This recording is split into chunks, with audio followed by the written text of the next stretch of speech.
Hello everybody, welcome back to the channel. Welcome back to another episode of Micro 4 Talks. If the name didn't imply it, this show is all about looking at some of my favorite content creators and talking to them about whatever it is they do. Weddings, filmmaking, and we take that specific subject and liken it back to Panasonic, Lumix, Micro Four Thirds, and occasionally full frame cameras. And so today we've got an amazing guest. We're super excited to talk with him, and I hope you enjoy this video. There's a lot of really amazing little nuggets of gold in here. So let's get right into this episode of Micro Four Talks.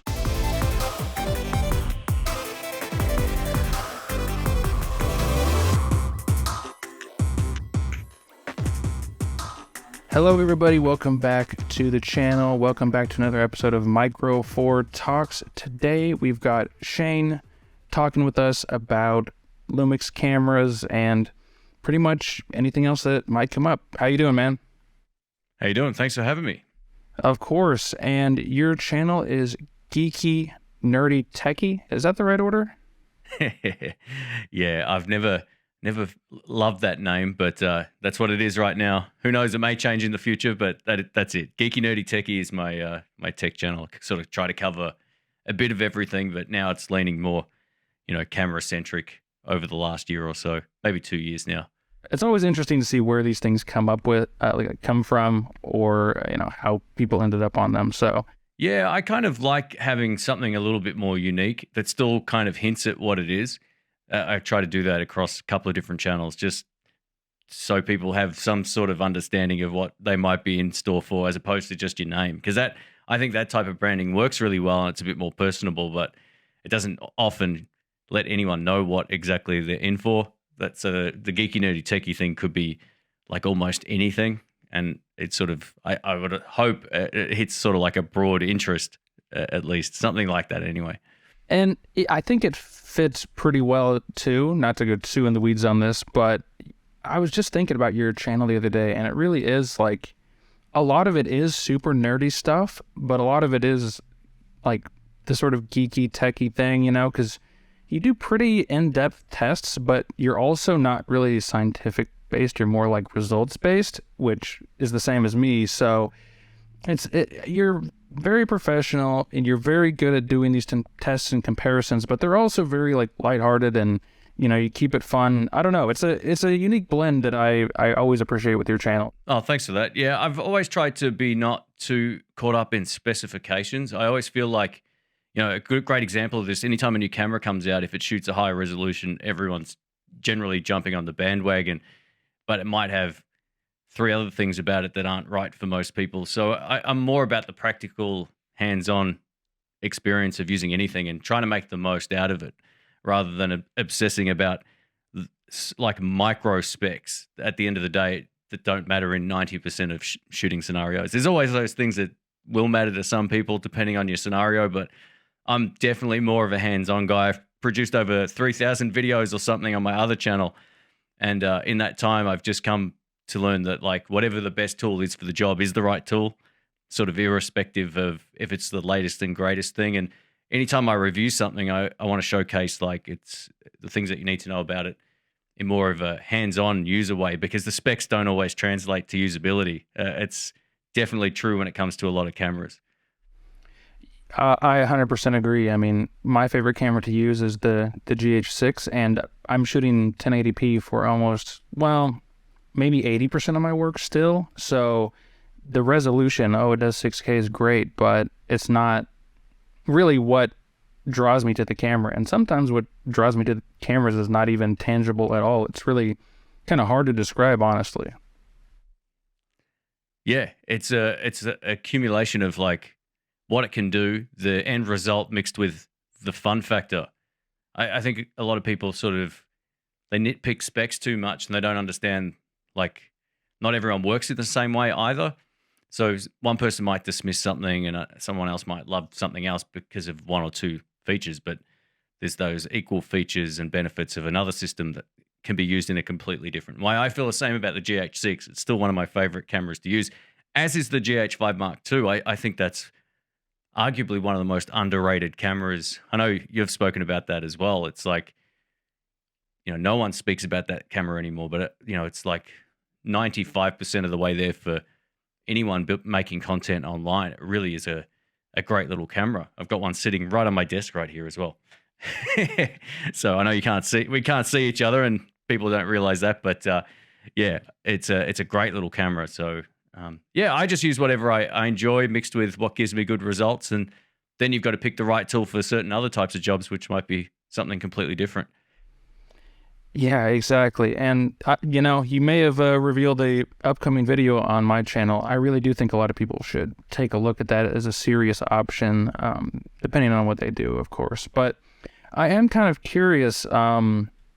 Everybody I talk to who uses Micro Four Thirds or Lumix cameras, I'm kind of curious what your first experience was, like hearing about them or using them, or kind of anything in that ballpark you want to kind of talk about. So what first got you introduced to Lumix in the first place? So believe it or not, for years on YouTube, I was shooting video cameras. I had the Canon, I think it was an XA15 or something like that. I was using a Sony Handycam. It was the first 4K one I got was a Sony Handycam, and it did sort of the job, but it wasn't great.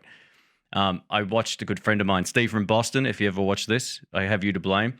I basically looked at one of his videos one time, and it just instantly changed. It looked so much better than I'd ever seen his channel look. And I asked him, I said, mate, what camera are you using here? Because this is like, it looks unbelievable. And he said, it's the Panasonic G85. I thought, okay. So he told me what lenses he used and how much the lens impacted getting the result he was looking for. So not long after that, I ended up getting a couple of G85s. I think before that as well, I'd used an FZ2500 from Panasonic. I shot a series of videos over in Florida one year at a guitar shop, and they had one of those on hand. So that was my first Panasonic camera at the time, was the FZ2500 for the North American folks. But yeah, I remember not being like as blown away by that as I was with the G85. The G85 looked instantly better to my eye, and I didn't really understand like what was happening or how or why. And that's where the rabbit hole began.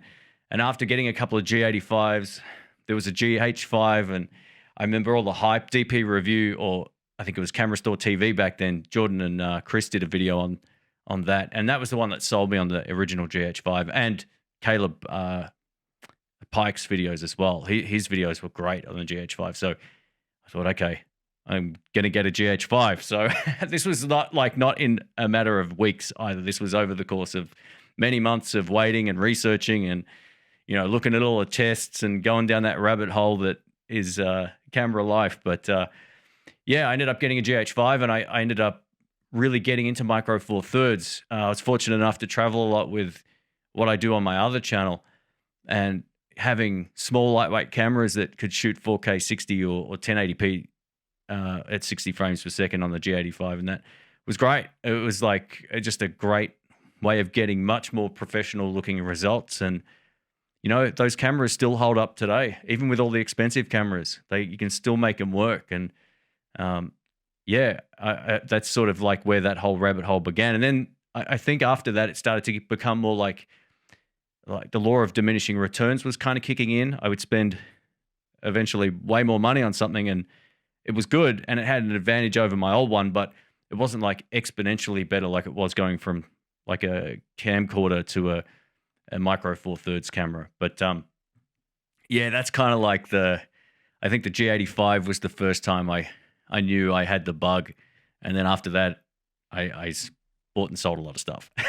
Yep. How about yourself? How did you get into it? Yeah, kind of similar, although I had a tiny like bridge in there. I was definitely coming from those like sort of, what do they call it? The bridge cameras with the built-in lens and everything. I'd used a lot of DV cameras, or even a few like regular camcorders, like digital camcorders and video cameras. But yeah, same thing for you. The chip was so small that it was really limiting. I loved a humongous zoom range, but other than that, it was like, I knew that there was something missing for some of my work. And so I had the Canon Rebel, which I talk about a little bit, 18 to 135 or something like that. Barely understood what half the settings were, but by the time I figured out the settings on that camera, I kind of realized that, 720p 60 is not great. The video quality is not that great. And so I had a choice between Sony and Panasonic, and I ended up going with the GH4, and that's what kind of started off my journey there, and then onto the GH5, and all the stuff I've kind of featured on my channel. So yeah, I just went on a huge deep dive going through like every GH series. I think I watched like the Camera Store, Jordan and Chris kind of reviewing every iteration of GH camera, and it's so interesting to see like how they talk about like groundbreaking new features on like the GH2 looking back. So yeah, but the absolute reliability of the Panasonic cameras kind of blows me away too. Yeah. And I'm not sure how that much that matters for your work. I'm not sure how hot it gets over in Australia, or how cold some of these temperatures you get into are for some of the work you do. But for me, that's one of the things that I've always appreciated, on top of everything you said, was just like the rock solid reliability for the vast majority of their cameras and lenses. Yeah, I totally agree. I just got back from Perth in Western Australia, and it got close to 40 degrees Celsius. So I'm not sure what the conversion is, but it's either high 90s or it's really hot.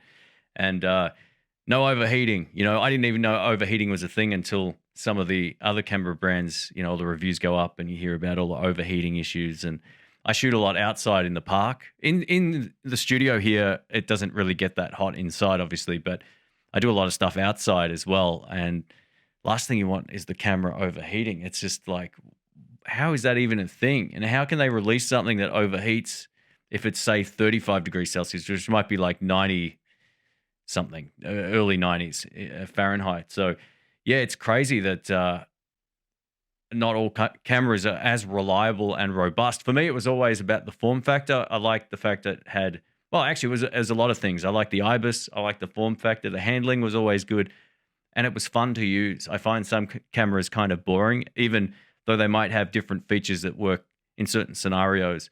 The Lumix stuff for me has always just been fun, and I would hate to admit how many cameras of theirs I've purchased. It must be getting close to 10, because I shoot a lot in multi-camera environments. So I'm forever using 4 cameras on switches or whatever the case may be. And yeah, it's crazy just sort of thinking about that now. But I also shoot other brands, but I shoot those other brands because there's times where that autofocus thing was a problem. If I have to hand a camera off to someone else, I want to make sure that it's going to look good. But when I'm behind the camera, I've always been able to make it work on the most part. But yeah, I'm glad the new iteration of the S5 Mark II's the first step into that world. It'll be interesting to see where they go from there. Yeah, definitely, because it's such a weird thing, because I'm like, I know I can make the autofocus work, but I've been using these cameras since the GH4, the GH5, and so I feel spoiled with how good the autofocus has gotten, even on the GH6. But I do know you have to babysit it. You have to be a little bit careful. I always say that I heard this is so random, but I heard like a lion tamer talk about like working with big cats, and they're like, you can kind of trust them, but you can never completely trust them. And that's kind of how I feel about Panasonic autofocus. It's just like the second you turn your back, it's gonna maybe act up a little bit. Yeah, I noticed with your last video, you were talking about the GH6 autofocus, and you still have that sort of nervous tick where it's most likely going to work, but you're sort of like easing over and just sort of glancing at the selfie screen. Like, not having that sort of ingrained into you it's a hard habit to break, actually, once you sort of get so used to sort of always having to double check just to make sure the focus is right. But again, the GH6, the GH5 Mark II behind it with one area mode, if I'm shooting an athlete or whatever at the gym, whatever the case may be, it's easy to make it work with the box area mode, the one area plus, whatever the case may be. But for people sitting at a desk, or what I do sitting at this desk shooting with this camera, I lock it off on a manual focus. I turn the camera off, I turn it back on, it's stuck on manual focus in exactly the same spot. As long as the camera doesn't move, I'm good to go. So I've always just been able to make these cameras work. And I think that's a personality type. I think you and I are very similar. And I think this is why I like your channel so much. You're a hands-on guy. You like to make stuff work. And it's like an achievement to understand something as opposed to being like babysat through the entire process. I know with some of the cameras I own, I find them much more boring to use. The end result is great, but I don't get any satisfaction out of using them. I'm like, it looks good, but I did nothing. There's a lot of people who just prefer, I think, the hands-off experience. They just want to be able to use it like a camcorder. Hit record, done. Hey, and there's value to that too, but yeah, I totally agree. Totally. You know, I love that the Panasonic cameras, you can kind of just like point and shoot out of the box for a lot of them, especially if you're not super picky with the focus. But I love that they can kind of grow with you too. You know, I'm still learning things about my GH or my G100 or my GH5 Mark II that I've owned for years at this point, and I haven't owned the G100 that long, but there's just so many little things in these cameras that, I always feel like it's, if there's something that gets messed up, it feels like me, not the camera, because I underexposed or I did this or I did that. But yeah, I do hope people can get some value from guys like us that aren't just YouTubers, and I do appreciate all the work a lot of these YouTubers do, because a lot of people do create content, but it's also nice to have those voices that are making films or, shooting documentaries or making businesses or shooting wedding films too. So no matter what you do or what you want to do with your cameras, you can find someone that's going to be able to walk you through that or relay their experience on that as well. So I appreciate that perspective from your channel as well, where it's like sometimes you're making content for one channel or the other channel, or shooting some documentary type stuff or things like that. So I guess if you're okay with it, do you mind walking us through some of the other things you do with these Panasonic cameras besides just content creation on YouTube? I know you talked about live switching and things like that a bit, but can you expand on that a little bit more? Yeah, so most of what I do nowadays is YouTube only, but I've also shot documentaries about open mic and jam nights here in Australia, which was good fun. I've used these cameras for just about everything from travel. I do a Guitar Search Saturday series where it's like a mini show, basically, where I'm now hosting them and Rhiannon's helping with the cameras, and we go through any guitar shop wherever we are in the world at that particular time and showcase what they've got, and I talk about all of the equipment and all that kind of stuff. So, for a job like that, those tools are completely different to a multi-camera setup that I might be using here at the house. And I think this is where the YouTuber's perspective gets a little skewed, because not everyone's just sitting behind a desk all of the time, or whatever the case may be, right? So I always feel like there's the right and wrong tool for any particular job. So one thing I've learned with the GH6, especially the GH5 Mark II, I was able to get like awesome results because of the IBIS system at the expense of, less shallow depth of field compared to other cameras, whatever the case may be, or, not as amazing autofocus as other cameras. But then I also switched over and I've used like full frame cameras on those jobs from other brands that might not have had the best IBIS. So you're sacrificing something else, right? So one of my biggest use cases has to be, I've shot some short films as well, just little fun things mostly online as well, but I've also shot a bunch of bodybuilders here in Australia. One of the top competitors in the world, actually, is just doing his comeback right now, Josh Lenardowitz. So I do a lot of his videos over the last I've probably shot a handful for him over the last little while. And he's one of our top competitors. He is a good friend of mine. So yeah, I sort of dabble in other stuff. I've shot some small commercials, which ended up being web commercials for guitar shop businesses and a few little bits and pieces. And yeah, I use the cameras specifically for mostly YouTube work these days. My guitar studio is basically 4 identical cameras. I've got 4 Panasonic S5s, the originals, and I purchased all of them. I'm not sponsored by Panasonic in that regard. I bought all those cameras. And so I've got that room sort of set up, and I can walk in there, turn all the cameras on, and I'm good to go. But yeah, I shoot everything from travel stuff. I've shot, I got a lot of things I do online outside of just guitar and tech as well. There's a lot of other content I do. So some of the cameras get used just for photography in certain scenarios. If I'm, adding to a website that I run on and operate as well. So my web of stuff is pretty huge. I don't I don't often go into like all of that kind of stuff because it gets a little bit nerdy and probably a bit boring. But I try to choose the right camera for whatever it is I'm filming, irrespective of the brand as well. While I'm more partial to the Lumix stuff because I actually enjoy using it, there's times where I will pick up a GoPro because it's just so easy. You know, if I'm outside and I'm doing a vlog and it's a beautiful sunny day, I'm taking the GoPro. I can throw it in the water. It's awesome, right? So, yeah, I just love that. I love playing with cameras and I love using them to create something at the end. You know, one of the biggest things for me that's changed over the last 10 years after I left my day job, I used to work in IT for a long time. I'm an ex-Microsoft specialist, and rather than just like fixing other people's problems, I love the feeling of starting with nothing and ending up with something. It was so much more fulfilling to have that like creative drive. And I've always had that through music and a lot of the other things I do as well. But it's great to be able to sort of apply those sort of principles of starting with nothing and having something at the end. And it just continually pushes me forward. It's a great feeling. It's sort of like good endorphins or whatever the term is for it. It keeps me motivated knowing I can wake up and kind of pick and choose what I want to do and come up with something out of nothing. It's always a fun experience for me. I don't know if that answered the question, by the way. I sort of went on a tangent, but yeah, anyway. Sorry, viewers.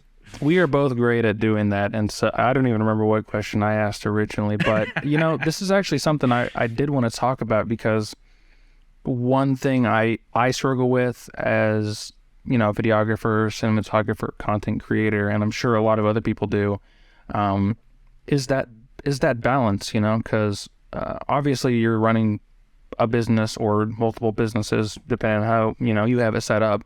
And it's like, how do you have any kind of advice on like how to balance, like, because for me, let's like focus on YouTube and you can expand it out to other stuff with your business. How do you focus on like what to make? Because sometimes you have a passionate idea you just want to get out there, or a concept or an idea for a video. And sometimes you have the thing that you want to make because it's more topical. And so do you have any advice? I guess just this might be advice just for me, but I still want to know, is there any kind of metrics you use to decide, like, am I going to choose something for me, or is this going to do something that's going to like feed into the algorithm or what's like popular or what's being talked about right now, or anything like that? Yeah, it's a good question because I think when you're starting out, it's a lot easier to jump on the bandwagons. Like if the S5 Mark II comes out, that was my most popular video because 45 other videos came out at that time from big channels, and eventually, you get found a lot easier just based on that. But as you probably saw, the last video I posted was a Sony FX3 video versus a GH5S video. Completely irrelevant to what I thought would be popular or anything. So it really depends on your goals, I think. And there's ways to determine like what items are trending or what topics are trending. You can find that in the analytics on YouTube. And if you gear your channel along those lines, you can probably grow a lot faster. But it's also not fun. And I see a lot of people, like at least in the guitar industry, they might be doing like so many of the same type of videos all of the time. And I think what identifies my guitar channel and why it's had longevity is because it's very different overall in its scope to what everyone else is doing. There'll be 10 channels that will review the new Fender, or 20 that will be sent a new guitar. I won't be sent a new guitar, so I'll do something completely different. I think that's sometimes refreshing. And I basically now pick and choose. I'm in a position now where I've been, working hard for a long time on that guitar channel. And, I've taken a month off and I only was penalized about 10% views, which is pretty cool. That's taken me a long time to get to that point. And it might be, it's probably competitive like the tech industry side, like cameras and all that kind of stuff, but it might not be quite as competitive. But I think that the best thing to do is try to come up with something interesting, engaging, or honest, irrespective of the trends. And there's Nigel Barros is a great example of this. He doesn't seem to follow a whole lot of trends, but his videos are awesome. They're shot well, they're interesting, he's got a point, story. I always think like, what can people take? A lot of people, I could talk about this for 10 hours, but this is right up my alley. I'm a bit of a nerd when it comes to sort of understanding how things work. If I geared my guitar channel or tech channel just on what the latest and greatest camera or product was in that industry, I would not only be burnt out trying to get all of that sorted, but I would also be not enjoying myself as much. But I know the result would be that the channel would grow faster. Anything that's at the affordable end of the spectrum is a good way of getting into being found. So, one of the most popular search terms currently on YouTube is still the Panasonic G7. If you've got one, review it because you'll get found. It's still one of that's a high search term because it's the most affordable camera. There's people that want to get into it. They don't want to spend a fortune. So, if you do already have a YouTube channel, if you go to analytics and then you can go to viewers searches, I think it's called, and you can find what people are looking for.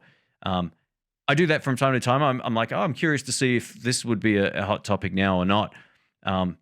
And if you miss the initial wave, it doesn't mean you're still going to do well. There's all of these weird factors. Or conversely, if you release a video 6 months after the hype and call it, I've done this before. I've titled videos, after the hype at the end of the title, and it's done extremely well. So you've got to. It's very unpredictable, but it also just comes down to, I think, being relatable and also having something that is on offer, whether that's a funny video or informative or a combination of them both. Just someone has to walk away with something, and that's sometimes the hardest thing to think about ahead of making a video. I know I've sat down. I've done this so many times. I've gone out in the park. I'm like, I got this great idea for a video. Halfway through, I'm like, this isn't even relating to what I started with. Like, I've just spoken for 30 minutes to the camera about something else, and none of this is usable. So I go home, I watch it. I mean, in editing, actually, I'll edit it, and I'm like, this is terrible. But it gives me a good chance to go, okay, so what did I need to do better? And that's where I go, okay, I'm not going to release this video, but I've taken 10 bullet points. I'm going to go back the next day and shoot it again. My girlfriend, she always laughs because I say, this will take 2 days, this video. I'll do it today. I'll get it wrong. I'll go back tomorrow and I'll nail it. And there's a lot of that sort of trial and error. And my only advice is, no matter what it is you're doing, try to keep it up to a standard that's good.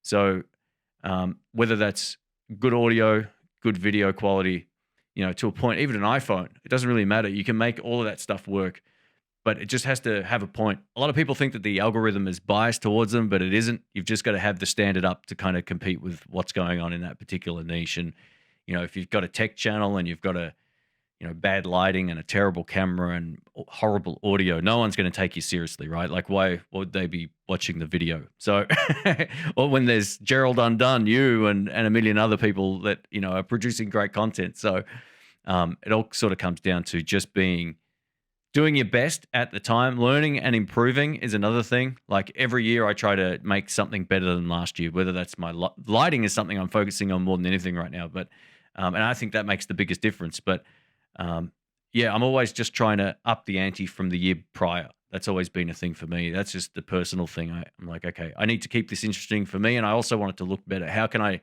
make this better, whether that's my delivery and how I'm talking or whatever the case may be. But yeah, it's a bit of a process. Some people have more charisma than others, and I really struggled talking on camera when I first started doing it. I was just terrible.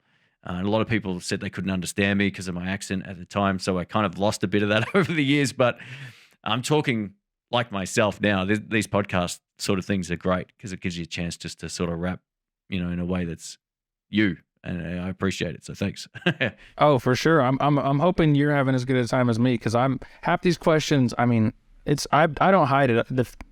Half the reason I started this was like, how can I touch base with some of these people I kind of like look up to, or maybe people I've even based some of the stuff I do on my channel after. And so having these opportunities are great. And honestly, I think there was some really, I'm gonna have to listen back to that a few times to get everything out of it. But yeah, that balance of like, you want to be okay with chasing some trends or looking at some stuff or being smart about which videos you make, but when it can line up with what you want to be doing, and it can always be a little bit different. I mean, that's, and yeah, the idea of just taking something, in your head or capturing a moment and making it into, a video or some photos and, full sail creating something. I promise, if you've got a camera you don't like using or a really cumbersome setup to record YouTube videos or any obstacle, you're not going to do it because it is a lot of work. And, any obstacle that is put in front of you has the potential to like make or break a video or to push it back a week. And that's, I think, one thing that I really took away from what you were just saying. And it's a thing I always struggle with because, I want to do, and I think it's all with the caveat of staying in your niche to some degree, because it's like, pick what you're going to do and roll with it. Sometimes you can do a huge change. I think one channel that I noticed do a huge change, and I'm sure there's been a lot, but there's this guy called like the Everyday Dad or something like that. Are you familiar with him? I was almost gonna cut you off and say that. Yeah, his channel just changed completely. I'm not sure. I know why, but yeah. Yeah, and if it works for him, great. But yeah, like I was like, I loved his camera reviews. I loved his perspective on cameras. He's a great guy. He's a really nice guy, but he's just like kind of gone with the popular stuff, and I wonder how much fun he's actually having. Maybe he's having a lot of fun. I don't know. But yeah, and he's got the dad responsibilities. So, you gotta, fair enough. Do what brings in the bread on some level, but I wish he'd throw in a camera review every once in a while. So maybe he does. I gotta follow up on him. I don't think I've seen one in a long time. I looked at his video feed the other week. It's all just like laptops and tablets and stuff, which, has that massive broad appeal thing too. So yeah, if you want to review something, get into the Apple products and you'll go, if the videos are good, they're very, very popular. But I've bought stuff off his recommendations over the years. And, thinking back to the G85s, I think, he had some of the best videos at that time with that camera. I think he was comparing them up against others in videos, maybe like the Sony A6600 or whatever was out at that time. It might have been an older model, maybe the A6300 or whatever. But yeah, man, I used to like binge watch that dude's videos when he was doing the camera stuff. But it is what it is. You've got to make it work. And I think even, it's really good to be sort of niched into something. So like, but not too heavily. Like if you're just one brand, it's really tough to grow. I look at guys putting out great content on one specific camera over and over again, and the channel's just never going to go anywhere because it doesn't have, they're not hitting enough eyeballs. It's good to sort of get involved with other brands, whether I'm shooting guitar videos of Fender or Gibson or Charvel or Harley Benton, whatever, I can name like 50 guitar brands. It's better to have 50 reviews of 50 different brands than 50 reviews of one. So there's plenty of stuff you can do. And I think there's a shortage of great comparison videos, even simple ones, that can get you found. So if you've got two cameras and they're kind of similar price point or the exact opposite, those kind of videos can kind of do well long-term as well. Same with any product review. So, when I shoot guitar videos, I shoot a $3,000 Fender up against a $200 cheapie, and I do a blind test to see if anyone can actually hear the difference. A lot of the time, there's not a lot in it. So you can do slightly, you can do slight variations on traditional reviews and still keep bringing in other stuff. So don't get too hyper niched. Would be my advice. Just doing this for so long. Like my tech channel, I've only really been contributing to the last couple of years more consistently, but my other channel's 14 years old or something like that. So that's just come down to keeping it interesting for me these days, and also for everyone who's been around for 10 or so years or more. So all the subscribers, it's crazy. And, I think a few things, but I think you got to give yourself some more credit at this point, because if you have channels as large as you do, I think you got to admit at some point that, like, despite the one or two people that, said something about your accent, or the people that said that I should shave my beard a little bit closer because no clients would take me seriously. A lot of people are coming back for your niche, but also because they like your personality or your content or your charisma. And especially in your case, so I think you have to, I hope you are, internalizing that. And, you know, I think people would come by and listen to you talk about anything at this point, which is a really cool place to be. But yeah, I totally agree. I almost feel like I might have gone, you know, I'm very on the Micro Four Thirds camera side of things, and you know, I bought a compact Sony for a while and ended up selling it, but I had videos planned with that, and I sort of was like, you know, I don't think these are going to do too well, and so. But I think the good thing about your channel, though, you've actually got a range of camera and lenses. You're not just doing like 30 videos of one thing. You know, that's pretty tough audience unless it's like the newest, latest, and greatest thing that's out and it has a mass wide appeal. It's pretty tough to sort of grow your channel. But yeah, I mean, some of your lens reviews are, I reckon, some of the most. Oh, that's an Aussie term. Sorry, I think or I know some of the most. You know, like informative hands-on review videos. The 10 to 25, your initial one was what put me off buying it at the time, and I appreciate that. It made, I think, Panasonic fix the issue with the glue on the back of the lens. I had no idea that was even a thing until I saw your video, and then I waited, and then when I got my hands on one, it's been fine. So, yeah, you got a lot of great hands-on experience with things, and yeah, I thank you for the kind words too. Before, I think longevity speaks volumes online. I think, and I don't say that being boastful. I say that being like, I have to keep that into consideration. Like, it's something that I worked hard to do. You know, trying to leave my day job, and when I left my day job, and now doing this was pretty daunting at the start, and now it's been great. Like, it's opened up a lot of opportunities, and yeah, I'm just trying to shoot video. The tech channel is something I want to put more time into this year. Like, this is the first month I've uploaded more than 2 videos in a while, or 3 videos. It's a lot of work, but it feels good knowing that if you bring your own personality to it, you have some sort of like semi-original ideas, or you bring something slightly different to the table, you can do it, and people will appreciate it. You know, one of the channels I've always enjoyed watching is Camera Conspiracies, mostly because you know, it's so funny, and his humor is so uniquely him. And he's not trying to be professional. He's just being like a dork, and it's awesome.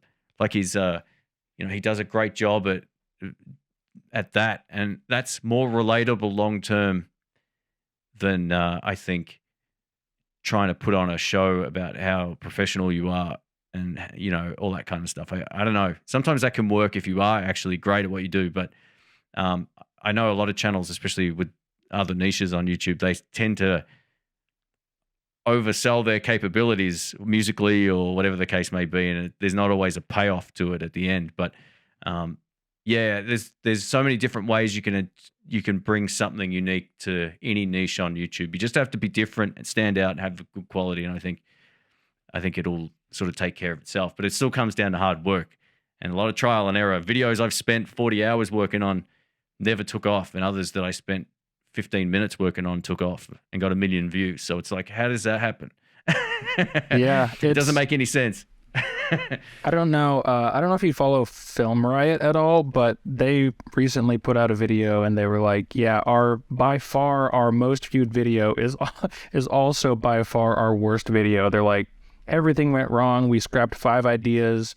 Half the people who were going to show up didn't show up, and we half-assed a video, put it out, and it got like 20 million views, and it's still like 10 years later our most successful video. And sometimes you just really don't know when something's going to pop off and when something's going to get buried for no reason. So that's kind of the double-edged sword of like YouTube content creation and all this sort of thing. But and there's so many factors that make it work. You know, like, I flew to Miami last year to shoot a shop called Walt Grace Vintage. They do vintage cars, vintage guitars, and it's just amazing. Like, it's in this really artistic district in Miami, and it's unbelievable. Anyway, so that video was around 20 minutes long. I think the average watch time was like 14 minutes. So it had like the biggest watch time I've ever seen on one of my videos to this day. And it never got pushed, and I don't understand why. And it could just be the thumbnail's no good, or the title isn't very interesting. And then I've got another video just to put it into perspective. So that took a lot of time, money, and effort, and it was great. And it was all part of a bigger trip. So it didn't matter that it didn't do as well as I thought. But just to put this into perspective, I did a 2-minute guitar tuner video and it's had 3.5 million views. Yeah. So it's like, okay. So that's that. And the thing that gets Yeah. me is on my channel, so some of my most high effort videos have been, if not my best videos, some of my best videos. But then Cool. right after that is like my lowest effort videos. So I'm like, is a high wow. effort long video good, or a little effort short video good? And they've both done well. Because like my first video I ever conceived of on the channel was my pro telephoto zoom video. It was like 42 minutes long, about the Olympus, Leica, and Panasonic's perspective kind of telephoto zooms. And I was like, if this video doesn't do well, I'm just going to quit my YouTube channel before it even begins, because it's just too much work, and I would have just been crushed. And so thankfully it's the most viewed video on my channel. Oh, that's great. But then there's a few right under it that are like 3 or 4 minutes long and are just kind of goofy, and they did pretty well too. So I have to ask you though, before I get too far away from it, what was the process like realizing you were going to or could like quit your day job? Did you plan that for a long time? Was it a like spur of the moment thing? I kind of doubt it, but you never know. So how did you arrive to that point in your life? So it was sometime around 2010 where I had about 10,000 subscribers or whatever it was, maybe more, I'm not too sure, but there was a threshold of like 10,000 subs or 20. I can't remember exactly what the number was, and you had to have that to get into the partner program. And I made $3 on the first day. You know, I was like, or $1.50 and then $3 the next day or something like that. I thought, oh wow, I just made $3 passively. Like, that's pretty cool. I said to myself at the time, if I can get enough just to cover my guitar strings, you know, for the rest of the month, I'm good to go. Like that's great. And then as I started doing more and more jobs that interested me less and less, I found myself like, if you look back at my early videos on In the Blues, I was always wearing a suit because I'd come home and I'd film straight away. I'd be like, all right, my goal now is to get enough content online that's helpful or useful to people so I can get out of here.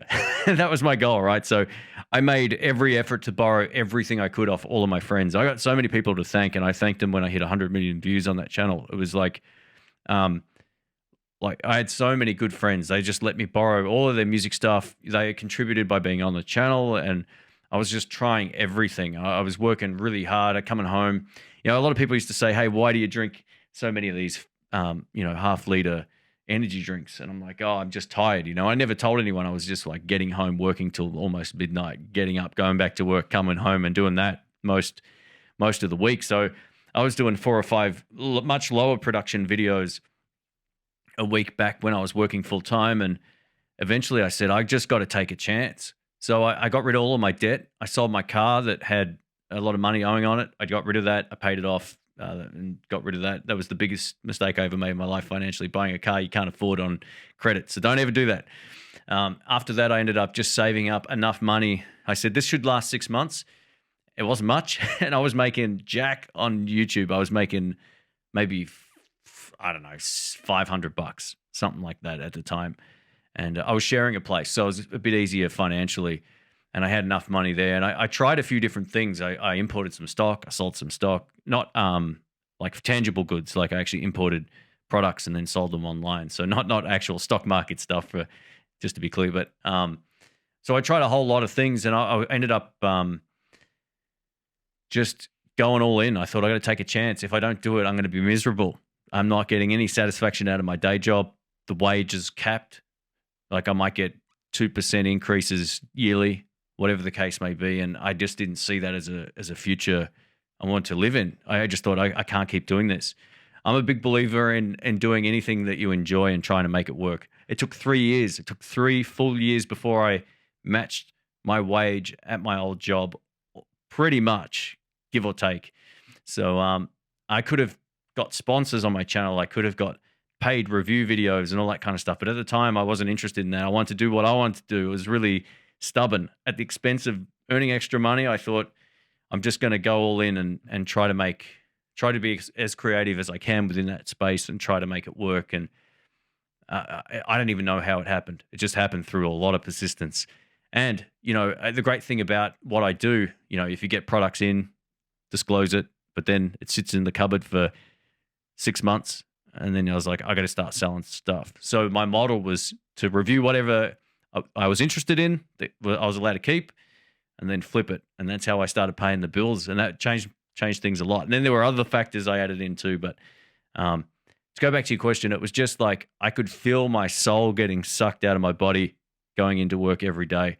I'm not a suits kind of guy. I'm not it's just fixing other people's problems didn't give me any satisfaction. I wanted to create something. I've always been creative. I've made and recorded albums, and I love playing music. So my goal wasn't just to be gigging musically full time. I've done that already back in the day, but it was just to make something that was a bit more passive and that also had kind of like exponential growth long term. And I figured if I work hard at doing this, and I work way harder at doing it than my old job, then, it has that capability to grow. And I think it's really easy to get disheartened. I've seen so many people start and stop. I'm like, you haven't left it long enough. You've just got to keep going. Something will take off and it will change your channel. And that's kind of what it comes down to. I think like I could definitely work towards my strengths a lot more on my guitar channel. People love when I talk, like a video of me talking for 40 minutes when it comes to products and gear will get 100,000 views. Whereas if I do a effects pedal review video, it's likely to get 2,000 views. So, I could just keep doing the same stuff, but I got to keep it fun for me. So, and fun and hopefully interesting for everyone watching. So there's always that balance. But to go back to your point, I knew early on I wasn't going to do a day job forever. In the back of my mind, I always had it. I got Microsoft's qualifications, and I knew how to manage Linux servers and stuff. And I was like, this is cool, but I don't love it, and what else can I do? Yeah, and my journey was definitely a lot more like realizing that before I jumped into it, I just knew that from going to school, like high school, college, and then having a student worker position that was probably not going to be something that I was going to be able to do. And so that's how I ended up here. But yeah, it's a fascinating story how you got here and all the, I'm sure you haven't even scratched the surface of a quarter of it. But, and I have to say, on some level, you said you didn't enjoy solving other people's problems, but, whether we're educating or entertaining or helping people with their purchasing decisions, even though it's, cameras and guitars and whatever YouTubers do, people still comment all the time being like, thank you, I almost bought this and your video showed it wasn't right for me. Or like, I bought this lens because of your recommendation. It's my favorite lens. And, that's like the community and the comments and the feedback is some of my favorite parts about doing it, along with getting cool opportunities to talk to guys like you. And so you're still, I guess, helping people and fixing their problems, but you're also doing it your way and in a way that's fun and creative for you. And I think that's a big part of it, because you're helping yourself as much as you're providing something to other people, which I think is what is attractive about any like social media content creation thing. For me personally, anyway. I think fixing other people's problems in an analytical sense when it comes to IT is, like a vastly different part of your brain. You sort of like, you're putting a Band-Aid over stuff as opposed to, helping someone in a very different way from your own experience. Like, you're right. There's a lot of people that have thanked me for, maybe the 1,100 pedal videos I've done on my In the Blues channel or whatever it is, 500 guitar videos. But, yeah, that whole process kind of amounted into making this portion of what I do now a lot more fun. I don't have to commute to the office, which was an hour or so on the train, all that kind of stuff. So it was probably more of an accumulation of things. The job itself wasn't bad, but I just couldn't stand having to just go through the motions of it every day. It was very limiting in terms of its scope. once you know your way around stuff, you're kind of done. It's like, that's it. That's all you can do. With what we're doing now on YouTube or outside of YouTube, if you're shooting a short film, whatever, you're at your own.